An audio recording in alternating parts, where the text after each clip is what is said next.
Haram. Sama seperti hari-hari lainnya, panas yang menggebu-gebu melanda kota Jakarta. Hingar-bingar di sudut jalan terdengar lantang, mengalahkan pemandangan azan. Ceramah Ustadz di kala itu kalah telak oleh deru knalpot anak-anak laki-laki yang entah dari mana asalnya. Ibu-ibu penjual cangcimen dan tetek bibitnya duduk melekar di trotoar, acuh tak acuh terhadap pejalan kaki. Anak-anak pedagang berlari-larian ke tengah jalan. Beberapa ditarik kembali oleh orang tuanya, dan sebagian dibiarkan luntang-lantung. Bagaikan rombongan bison, koloni tukang parkir menyerbu dari masjid, didorong oleh perut mereka yang beriak, tanda belum makan seharian. Rupanya kesabaran mereka telah diuji oleh salat Jumat dan terasa lebih lama dari masa jabat seorang presiden. Kaki mereka yang tersandung-sandung oleh sarung nan panjang berjalan cepat menuju jamban umum agar bisa segera salin, kemudian menyuapi diri mereka sendiri. Untung saja engkau sudah hijrah ya. Kalau saja dirimu masih di sana, sudah remuk edam badan kecilmu yang tanpa daging itu. Sahut Wani, seorang penjual kertas tisu yang sudah bersemayam di distrik itu selama lebih dari 1 dekade. Sembarangan kau. Man, asal kau tahu, tubuhku yang kau bilang tanpa daging ini lebih kuat daripada Chris John. Gak percaya? P menggepalkan tinjunya, bersiap untuk meninju Wani tepat di wajahnya. Mereka berdua tertawa terkekeh-kekeh. Bagus sekali gayamu untuk parkir hijrah. Berani apa kau? Tukang tisu. Kau sudah lihat TV hari ini? Pertanyaan yang tiba-tiba muncul dari mulut Wani. Belum, Man. Asal kamu tahu aja, tekan istriku sudah meraung-raung. Tidak makan. Minta makan apa dia? Duit.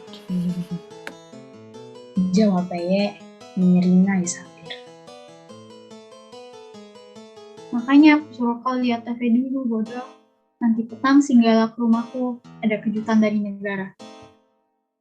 Peye hanya tersenyum. Sejenak ia hijrah menjadi seorang tukang bakso. Hubungannya dengan Wani semakin dekat. Sebelumnya mereka hanya sekedar tahu-menahu karena makan di warung yang sama. Atau tidak sengaja berpapasan di jamban umum.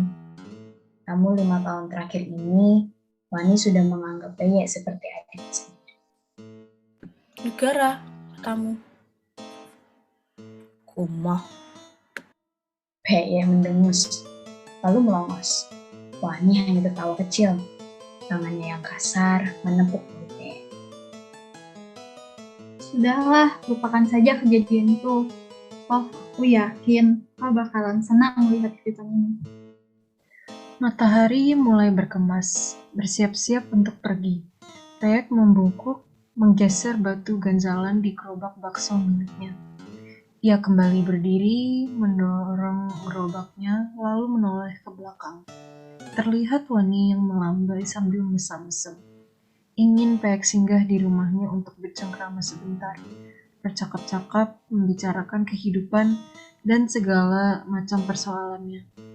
Peyek tersenyum kecut, menggeleng. Tidak, Wani. Tidak hari ini. Gumam Peyek. Ia melambai ke Wani, canggung. Kalau dirinya diperbolehkan jujur oleh semesta, Peye akan berteriak, "Aku tidak mau pulang." Sayangnya, semua itu diempat oleh kemelaratannya. Salah satu alasannya tidak mau pulang antara lain istri mudanya, Atinah, yang selalu merasa berada di tingkat tertinggi Firdaus. Semuanya ia sombongkan, mulai dari kumpulan arsip tiket pesawatnya, hingga harta benda hasil menjadi simpanan majikannya. Matinah, seorang perempuan kelahiran 1985, adalah seorang TKW di negeri jiran, dan tentunya istri seorang tukang bakso. Gadis desa Lubu yang tadinya kasmaran dan kesemsem dengan pesona pria itu, menjadi Tina yang cintanya hilang karena dibutakan oleh kekayaan sang majikan. Lalu bersedia menjadi seorang simpanan. Peyek gondok, namun bukan karena merasa terintimidasi. Tiap pulang ke rumah, Ngatina tidak pernah beres-beres. Diletakkannya koper dan segala remeh-temehnya sembarangan. Lalu ia langsung rebah. Tahun pertama, tahun kedua, Peyek masih mengerti. Namun makin kesini, makin sebel Peyek dibuatnya. Lagi-lagi, hidupnya dihancurkan oleh seorang penjabat negara. Namun kali ini dari negara lain. Ingin sekali ia ceraikan istrinya itu yang tanpa kontribusi itu. Namun semuanya butuh uang. Peyek sampai di rumah petaknya, lalu memarkir gerobaknya di tepi gang yang sangat sempit itu. Ia menelan ludah, enggan masuk ke dalam rumah. Rasanya ingin lenyap saja. Peyek menghela nafas. Ia dan Ngatina sempat bertatap mata sebentar. Lalu Peyek langsung berpaling dan masuk ke rumah. Pukul 7 malam, terdengar suara Ngatina yang sedang berbicara dengan majikannya di telepon. Peyek melihat ke arahnya sebentar, tersenyum cepat, lalu tidur. Matahari datang bersamaan dengan jemaah kampung tersebut. Mata Peyek yang baru terbuka dan masih tertutupi belek, pelan-pelan melirik ke arah kerumunan itu. Berusaha mencerna apa yang sedang terjadi. Peyek berdiri lalu mengucuk matanya. Ia berdiri hendak mengevakuasi Ngatina. Ia berlari keluar, mendapati rombongan warga kampung Don di depan rumahnya. Selamat ya Mas, waduh beruntung sekali ya ini Mas Peyek. Memang ini rezeki dari Allah ya Mas. Selamat ya Mas, tolong makmurkan kampung ini ya Mas. Rezeki makmurkan. Selamat. Nyawa Peyek belum sepenuhnya terkumpul. Pria malang itu pingsatan. Satu kampung ricuh, bergerombol di depan rumah Peyek yang kecil dari pintu surga itu. Peyek yang tergencat warga pun tak kuat lagi. Lalu pingsan di tempat. Sekali lagi, mata Peyek terbuka. Rupanya ia sedang rebah di sebuah ranjang di rumah sakit swasta terbaik Jakarta. Di sebelah kanannya duduk Ngatina, sedangkan di sebelah kirinya duduk Wani dengan wajahnya yang khawatir. Di depannya terlihat kerumunan wartawan dan reporter dari kumpulan stasiun televisi ternama. Man, aku gimana? Peyek merintih, bingung.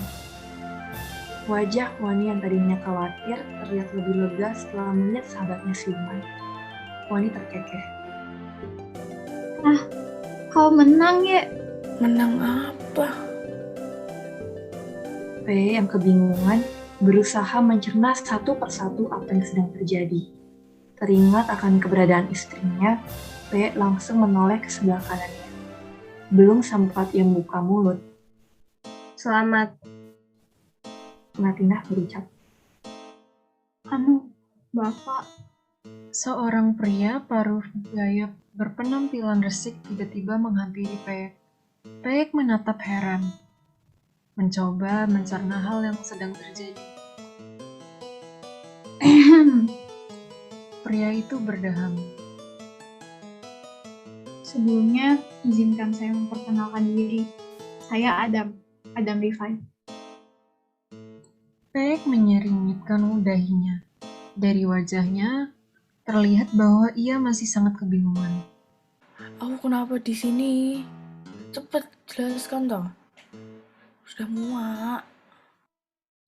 Kira-kira kalimat itulah yang terbaca dari perangannya. Melihat wajah Peyek, Adam terkekeh. Begini, Pak. Singkatnya, Bapak adalah pemenang kami tahun ini. Hah? Mulut Peyek yang menganga heran langsung ditutup oleh Ngatina. Kenapa tak kau dengarkan dulu orang desa norak? Omongan Ngatina yang kasar membuat seisi ruangan melirik pasangan itu. Adam meringis canggung. Begini, Pak. Nggak usah pakai lama deh. Bapak adalah orang beruntung yang memenangkan sayembara jadi politisi tahun ini. Ada pertanyaan? Peyek menatap ke langit-langit, kemudian menatap Adam. Nggak, masnya pasti salah orang. Saya nggak pernah mas daftar yang kayak gitu. Aku yang daftar. Kenapa? Nadina membuka suara. Peyek melihat merah Nadina. Wajahnya merah, padam, tanda kesal. Sebelum kau tanya kenapa, biar ku jawab. Nadina menghela nafas sebentar, lalu melanjutkan kalimatnya. 2 pekan yang lalu, kulihat sayembara ini di TV kawanku. Jadi ku daftarkan saja kau. Kesal, Peyek mencengkram tangan Nadina. Mengapa kau daftarkan diriku? Hah? Jelas-jelas, sejak 5 tahun yang lalu, aku membenci republik ini dan segala tek bengeknya. Sudah bertahun-tahun tinggal seatap, sih nggak ngerti. Nita gila. Nadina tentu saja tidak terima. Dilepaskannya cengkraman Peyek. Norak, diserempet mobil saja kau sudah berlagak keras seperti ini. Kayak bodoh. Sudah muak aku melihat pertengkaran kalian yang tak pernah ada habisnya. Atas dasar apakah kau, wanita yang berselingkuh, bisa mengambil keputusan atas nama suamimu? Mata Katina membelalak, hendak menyangkal ucapan Wani. Sayangnya apa yang dikatakan Wani memang benar, sehingga ia tidak bisa mengatakan apapun.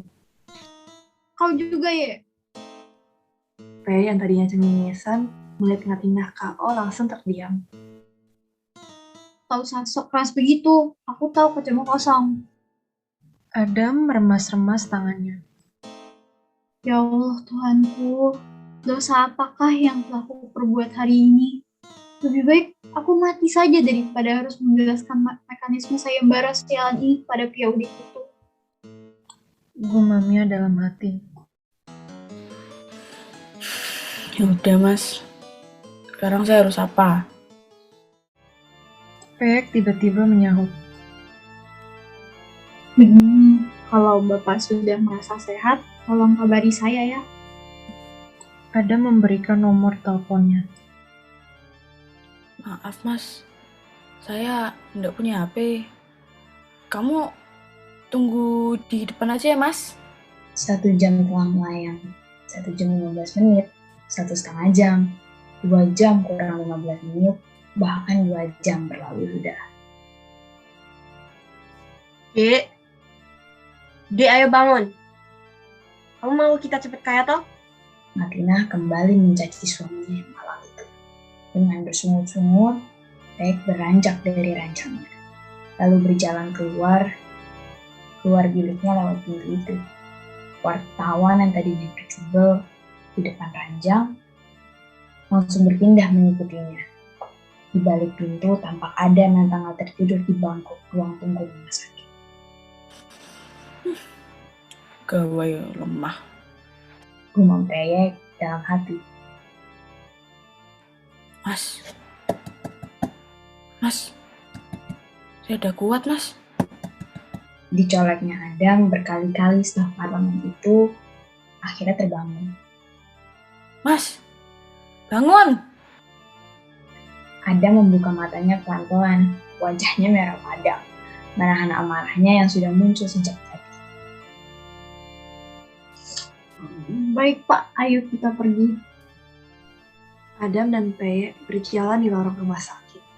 Bak 2 anti-hero yang baru saja meledakkan markas pahlawan.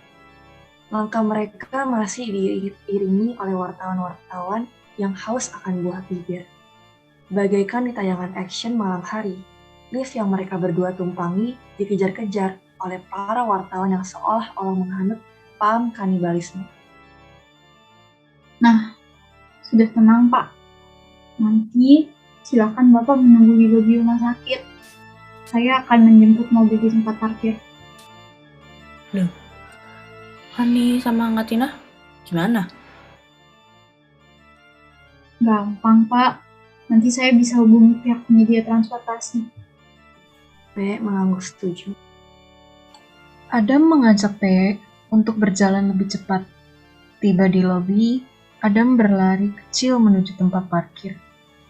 Sekitar 3 menit berlalu, wartawan-wartawan di lantai atas tadi rupanya sudah sampai di lantai tempat Peyek berada.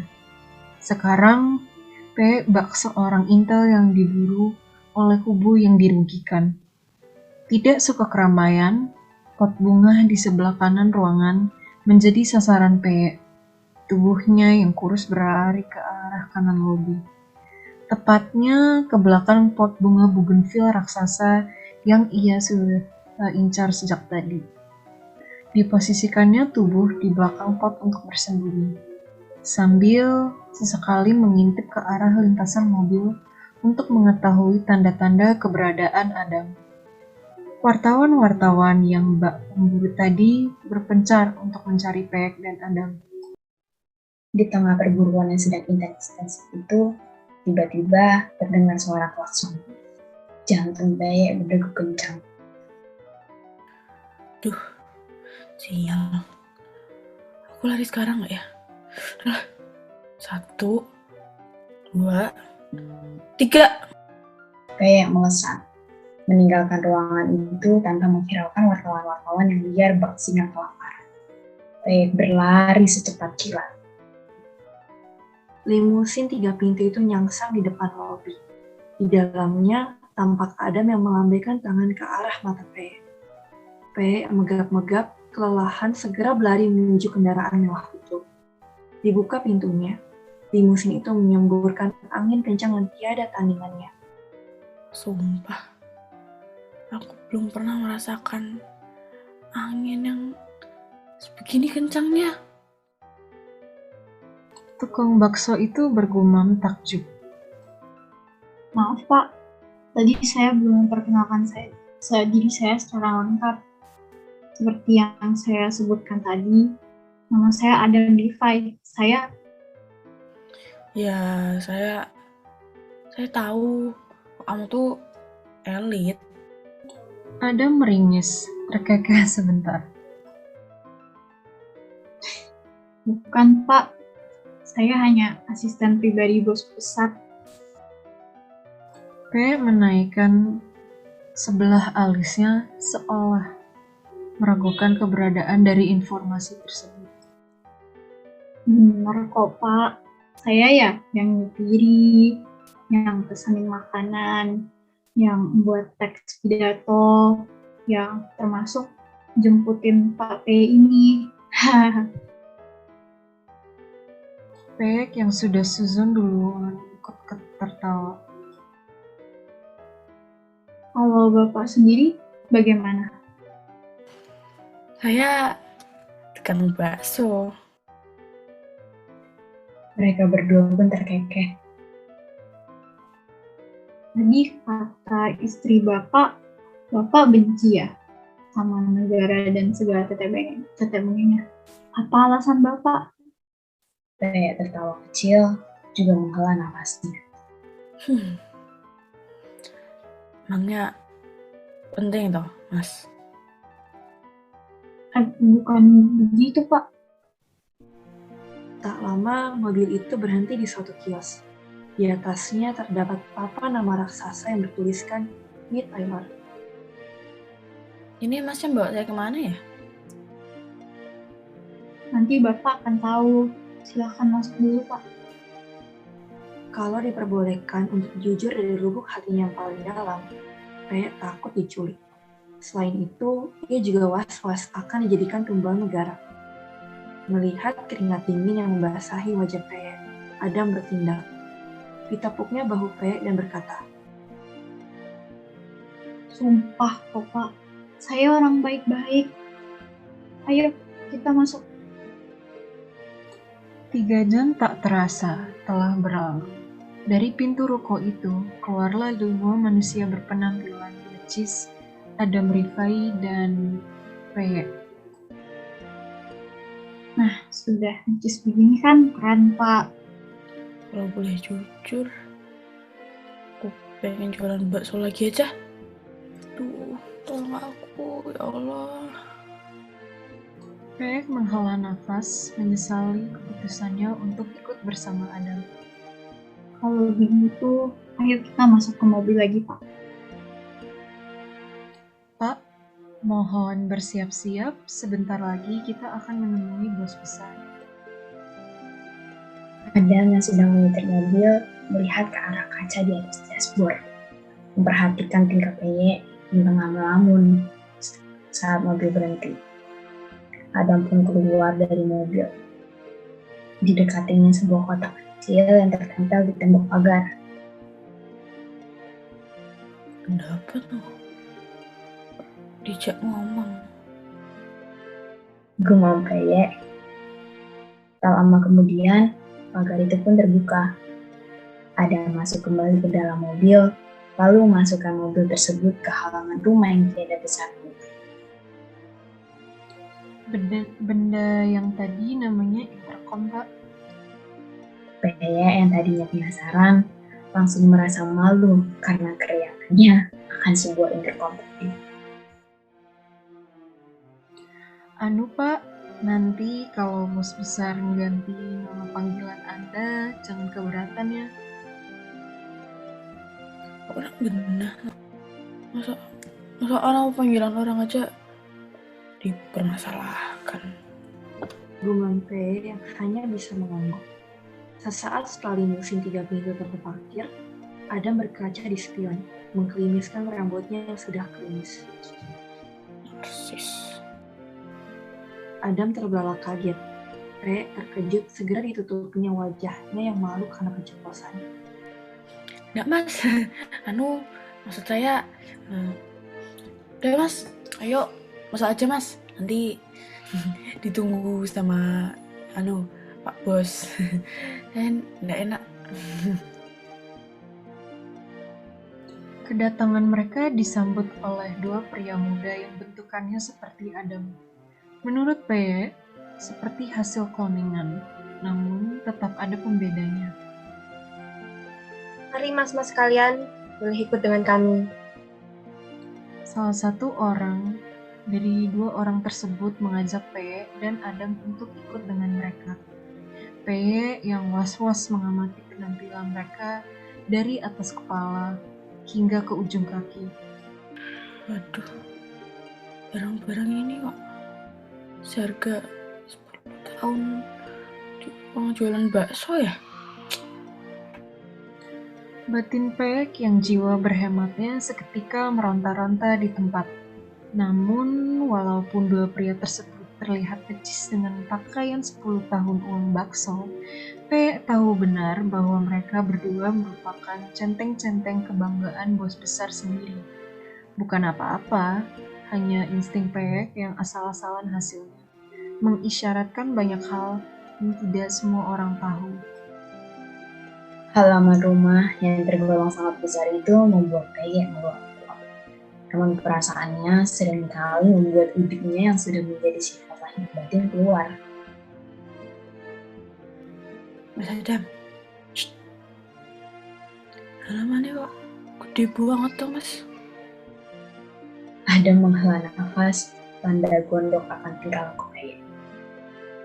Ya, iya Pak, namanya juga...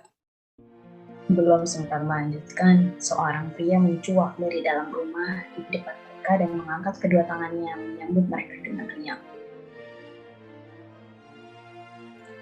Waduh, sudah datang ya tamunya. Halo, Adam. Di balik pintu itulah berdiri seorang pria bergaya botak, berperut buncit dengan perawakannya yang cenderung pendek. PY tengok-tengok ke belakang. Mas Adam, itu bos besar. Adam pun mendekatkan wajahnya ke arah PY sembari mengambil. Adam, kok saya panggil kamu nggak jawab? Sembari berkelanjutan di teras rumah bergaya modern klasik itu, bos besar memanggil nama Adam dengan nada agak mengambil. Iya Pak, kami berdua sudah ada di sini. Dari raut wajah Adam, insting bodong PY bisa melihat kerisihan di wajahnya. Ayo. Silakan masuk. Terjadilah menurut perkataan bos besar, dan masuklah mereka berdua, bersamaan dengan kedua pria necis lainnya. Sesaat setelah mereka memasuki rumah itu, mata Peye berkedut-kedut. Serotoninnya mengalir bagi kasih Tuhan yang tanpa batas. Buset. Tanpa sadar, Peye keceplosan lagi. Maaf Pak, barusan saya lancang sekali. Wajah Peye memerah. Nggak apa-apa, Mas. Ucap bos besar sambil menepuk pundak Peye, sedikit mencengkam. Nah, mari kita duduk dulu di sini sebentar. Bos besar mengajak, menunjuk sofa besar yang ada di ruangan tamu. Mereka berlima duduk di sofa dua yang terpisah. Adam duduk bersama dengan dua centeng bos besar, dan bos besar duduk dengan Peye. Nah, Mas Peye belum kenal tuh sama saya. Peye mengangguk sambil meringis. Begini, nama saya Yatno Superman. Kalau dua orang gagah di depan saya ini namanya Ardi dan Cahya. Ucap bos besar memperkenalkan dirinya dan dua centengnya. Kalau nama masnya?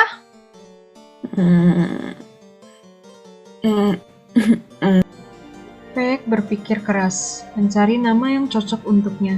Namun, tak satupun nama terlintas di benaknya. Nah, lupa.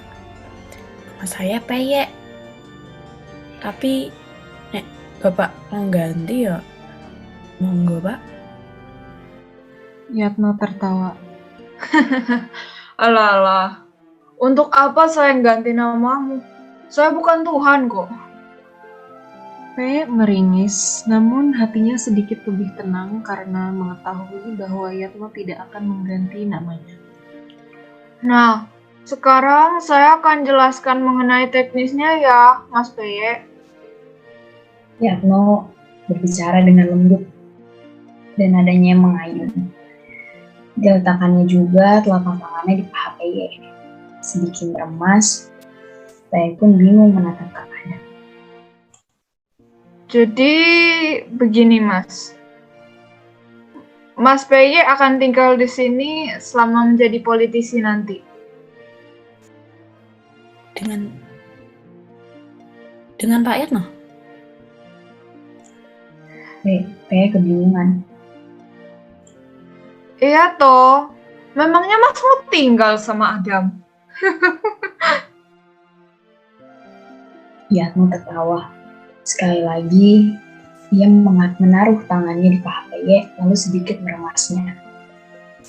Peye yang malang hanya bisa menangis. Tidak terasa, 1 jam penuh obrolan sudah berlalu. Bersamaan dengan tangan Yatno yang semakin menjadi jatuh. Peye hanya bisa menggigit bibir. Ia tidak menyangka bahwa pertemuannya dengan seorang yang masyhur akan seperti ini. Raut wajah Peye yang sudah kusut ternyata terlihat oleh Adam. Segera Adam berbicara, menginterupsi Yatno. Pak, itu sepertinya Pak Peye sedang menahan hajat. Saya antarkan ke toilet, boleh ya Pak? Peye dan Yatno sama-sama terkejut. Di saat itulah Peye menaruh hormat pada Adam karena sudah menyelamatkannya dari sentuhan iblis Yatno Superman. Peye berdiri, melihatkan tubuhnya seolah-olah benar ingin buang hajat. Geli juga Mas Adam. Ya Pak, benar. Saya sedang ingin buang hajat. Misi. Ia meminta izin kepada Yatno. Oh iya, silakan. Jangan lupa kembali ya, Mas. Pinta Yatno dengan nada suara mengayunnya yang khas. Peye bergidik ngeri. Ia ngibrit, merasa risih dengan perlakuan Yatno yang tidak wajar. Sejak 1 jam yang lalu, Insting bodong Peye sudah merasakan suatu kejanggalan. Jangan-jangan dia... Adam menepuk pundak Peye. Dilihatnya wajah Peye yang sudah bercucuran keringat dingin. Tenang Pak, tidak biasa ya. Peye mengangguk, nafasnya tersengal-sengal. Ya sudah, Bapak tenang dulu ya. Melihat Peyek yang kecacalan, Adam bertindak. Ia menarik sebuah kursi plastik yang ada di dekat kamar mandi, lalu melihat kembali ke arah Peyek. Silahkan duduk dulu Pak. Peyek pun duduk, mengisyaratkan terima kasih dari kelopak matanya. Mas, lah, bentuk kursinya tuh kayak kursi yang saya pakai di depan gerobak bakso saya. Mata Peyek berkaca-kaca. Adam yang ikut emosional, ditatapnya mata Peyek lalu berkata, Bapak tidak mau jadi politisi ya? Peyek melihat ke arah mata Adam, menjawab dengan anggukan dan berkaca-kaca seperti seorang anak yang sedang ditawari permen. Adam menghela nafas. Baiklah, saya mau ngasih tahu Bapak sesuatu. Tapi tolong jangan beritahu ke siapa-siapa ya Pak. Hanya saya, Bapak, bos besar dan 2 laki-laki itu yang boleh tahu. Iya mas, tak jaga nih baik-baik. Sorot mata Peye yang penasaran semakin membuat Adam ingin memberitahunya.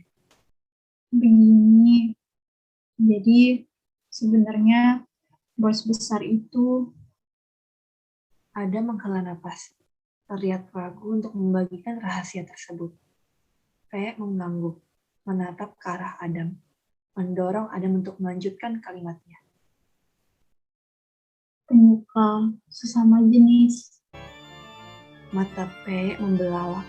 Dari mata Peye, Adam bisa melihat bahwa segenap ketakutannya sudah berkumpul menjadi satu.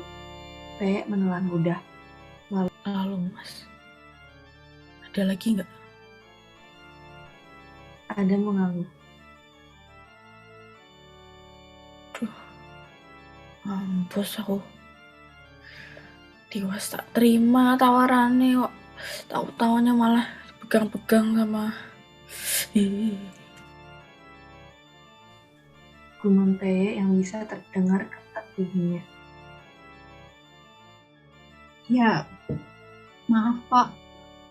Sebenarnya sayembara ini hanya sebagai umpan. Sejatinya sayembara ini mencarikan teman laki-laki untuk Pak Yatno. 2 laki-laki itu juga simpanannya Pak Yatno. Peyek mengangkat kedua alisnya, berusaha mencerna semuanya. Namun terlihat seperti akan semaput. Tunggu Pak, jangan tumbang dulu. Nanti di ruang tamu kita bicarakan baik-baik. Ya? Peyek mengangguk. Hanya bisa pasrah dan menuruti apa yang dikatakan oleh Adam. Perlahan mereka berjalan kembali ke ruang tamu. Nah, tuh dia. Kok lama sekali tuh? Yatno setengah berteriak dari ruang tamunya membuat Peyek tersentak. Adam mengangguk. Iya Pak, tadi HP-nya buang air besar. Adam berbohong demi menyelamatkan Peyek. Oh, ya sudah. Mereka berdua kembali duduk di sofa ruang depan. Begini Pak, Oh iya, tadi kita belum berkenalan secara lengkap ya? Belum sempat menjelaskan tentang perasaan Peyek, Yatno memotong pembicaraannya. Kalau Mas Peye sebelum ini Kerja apa? Yatno bertanya. Kemudian tangannya memberikan potongan-potongan sentuhan yang bisa dibilang tidak senonoh. Saya dulu tukang bakso, Pak. Tanpa ada angin atau hujan, tahu-tahu Yatno tertawa terbahak-bahak.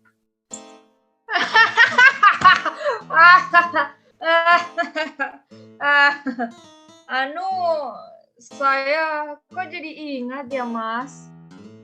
Sambil tertawa, Yatno melanjutkan kalimat. Ah, 5 tahun yang lalu saya pernah tidak sengaja nabrak tukang bakso lewat.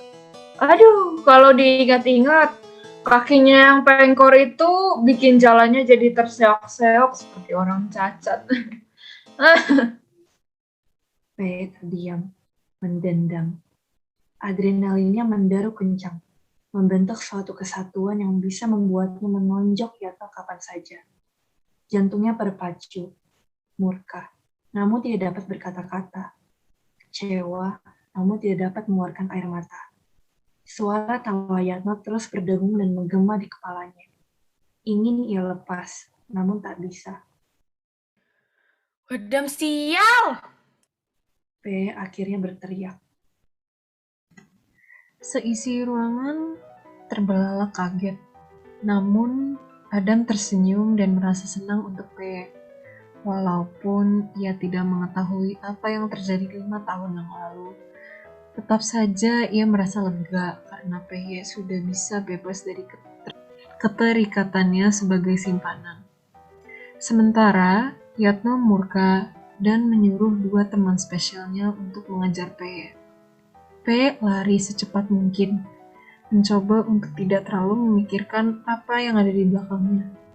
Setelah berhasil mencapai pagar, ia menoleh ke arah Adam dan melambaikan tangannya. Adam melihat lambaian itu pun membalasnya. Sayonara Pak Bakso. Ucap Adam tersenyum. Namun tidak dapat dipungkiri, di belakang Adam berdiri Yatno yang siap mencaci maki dirinya karena sudah membocorkan rahasia yang teramat besar. Dengan tersengal-sengal, P yang sudah berada di luar kawasan rumah itu mencari telepon umum. Hal pertama yang muncul di pikirannya pastinya menelpon sahabat karibnya, Wani. Berlarilah ia ke ujung jalan di mana berdiri sebuah telepon umum tersebut. P segera mendekati telepon umum, lalu berdiri di depannya. Perlahan-lahan menekan tombol angka yang ada di telepon tersebut dan hendak menelpon sahabatnya tersebut.